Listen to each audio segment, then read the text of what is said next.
L'Europe est composée d'États-nations, mais inclut également des nations qui n'ont pas leur État et dont les forces politiques aspirent à l'indépendance. L'Écosse a rejeté l'indépendance en septembre 2014 à 55%, mais un nouveau référendum d'autodétermination pourrait y être organisé après les négociations sur le Brexit. En octobre 2017, l'Espagne s'est enfoncée dans une crise politique majeure. Le Parlement de Catalogne a déclaré unilatéralement l'indépendance de la région la plus riche du pays après un référendum d'autodétermination jugé illégal par Madrid, qui en réponse a voté au Sénat la mise sous tutelle de la région. En Italie, quelques jours plus tard, le référendum consultatif soutenu par le parti d'extrême droite de la Ligue du Nord a donné une écrasante majorité aux autonomistes de Lombardie et Vénétie, la nature et l'ampleur de cette autonomie devant être négociées avec Rome puis validées par le Parlement italien.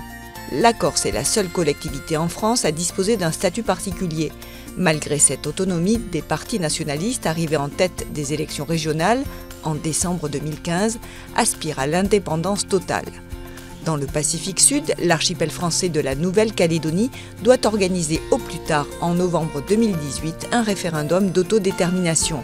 En Belgique, les indépendantistes flamands estiment que leur région riche, la Flandre, subventionne la Wallonie francophone.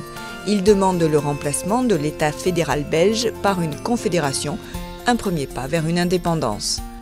La découverte de gisements de pétrole et de gaz a renforcé les aspirations indépendantistes des îles Féroé.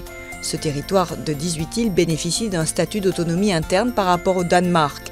L'archipel doit organiser un référendum sur une nouvelle constitution en avril 2018. Jusqu'à maintenant, aucun territoire de l'Union européenne n'a effectivement déclaré son indépendance.